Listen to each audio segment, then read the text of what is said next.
about 95% sure that this recipe is going to work today, but we're turning black bean brownies into pinto bean brownie muffins. And that might sound really gross, but believe me, it's going to be phenomenal, okay? Because if you've ever had a black bean brownie, you understand, oh my word, when you take a bite of it, you're like, how in the world does this have beans in it? It's so dang good, right? So we soaked some pinto beans overnight. Cohen is helping to put the unbleached cupcake liners in the muffin pan. We do not bake with silicone. We have a new puppy. And we have a new puppy. The new puppy is Aspen down on the ground. She's biting his bench. But we are going to make... You make these muffins with whole plants. I think she wants to see. No, we'll get her later. Once we get them in the oven, we'll show people.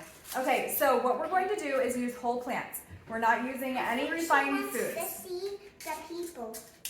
No sugar, no oil, just whole plants, because that is what gives you life, okay?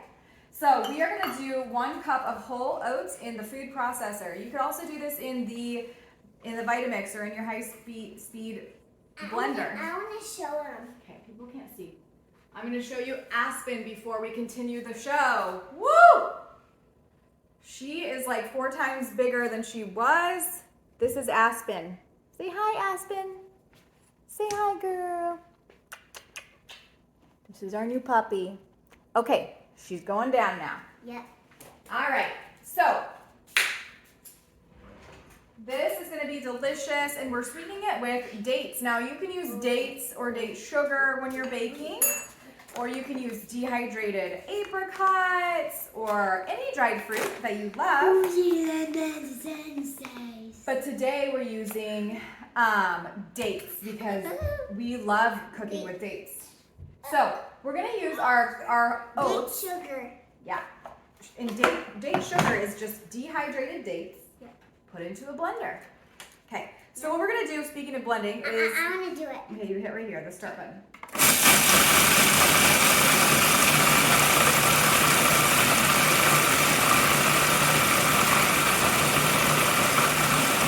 Turn this into a flour.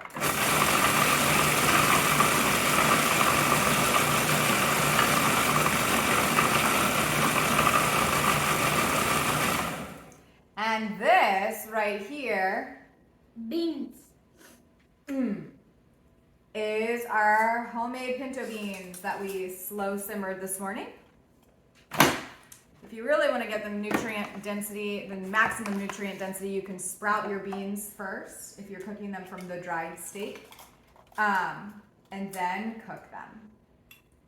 But you can also use canned beans here. We're going to use about 1.5 cups of pinto beans. Again, I told you these are kind of a spin on black bean brownies that I've made before. I believe I do have a black bean brownie recipe on my website somewhere. It's okay, she can eat it. Okay, Aspen gets a lucky bean today. Now we're gonna add the additional ingredients. We have 1.5 cups of beans. Now that means that would be equal to 1 can if you are using a can, okay? So we're doing that, and then we're doing 1/4 cup of cacao. Cohen. Okay, so now we're gonna do 1/4 cup of cacao. Now, we like cacao, however, Cohen likes carob a lot too, right? Yep. We really like carob. What's beneficial about carob is that it tastes chocolatey like cacao does, but it doesn't have the caffeine. There is naturally occurring caffeine in the cacao. Hold on, don't hit that button yet. Not until we put the lid on. There's naturally occurring caffeine in cacao, so if you have small children or you are very, very, very sensitive to caffeine, you could absolutely use cacao. You could use, carob. You could use raw carob or you could use roasted carob, okay? You could get that in a powder form and it mimics the flavor of chocolate. All right, so it's very malty, it's delicious. Actually, I'm thinking carob pinto bean brownie muffins would have probably been even better because it'd been more like kind of a blondie. Which, by the way, I did put a blondie recipe on my blog just a few weeks ago. So make sure you check that out at theurbanpharmacy.com under the blog recipe area. Okay, so we're adding some sugar now. About 2/3 of a cup. We're going to go for about a half a cup of date sugar, just because I find that when you start to bake with whole plant foods, you start to sensitize yourself, and you eventually don't need as much sugar in foods. You don't need as much fruit because you get more sensitive to it. Just like broccoli will eventually taste sweet to you if you start eating broccoli over and over. I want to taste it. Okay, we got to make the batter. Hold on. So we have our date sugar, our pinto beans, our oats that we turned into flour.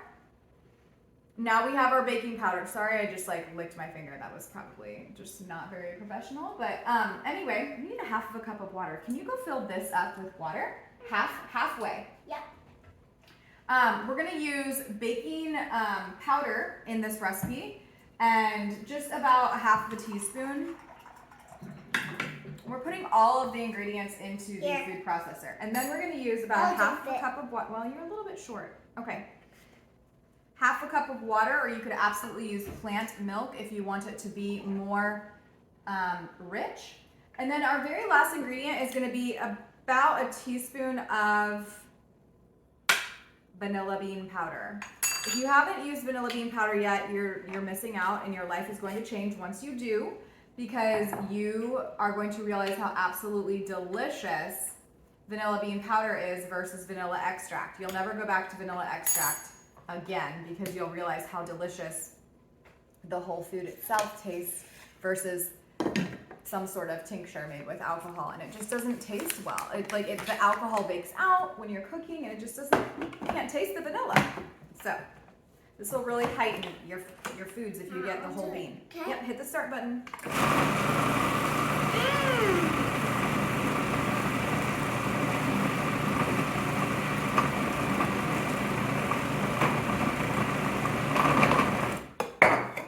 Forgot one ingredient. Oopsies.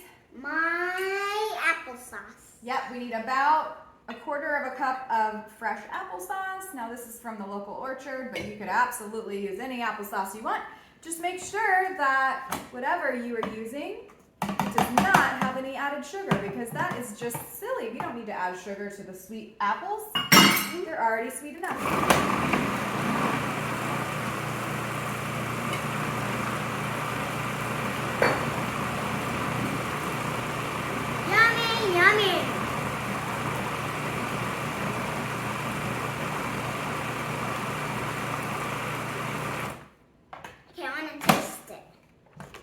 Really any flour in here if you'd like, and if you're gluten-free, you can absolutely use just gluten-free oats.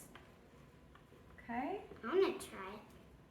We're gonna mix the batter just a little bit more. I think we would probably benefit by adding just a little bit more water. That's why I wanted to wait to do this video and then post the recipe later, just in case I wanted to tweak. I'm gonna taste it. Okay, hold on. Just in case I wanted to tweak a little bit. Can I? No. In just a second, once we scrape it one more time. Okay.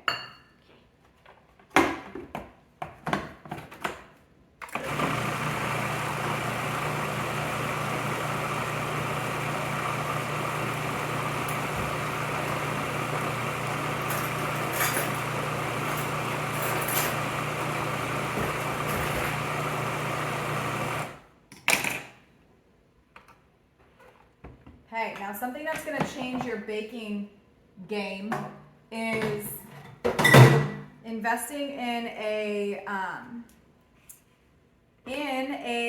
cookie scooper, like an ice cream scooper. I call it a cookie scooper because that's what we would use for cookies. We would use it for burgers. We would use it for muffins, and we have all different sizes of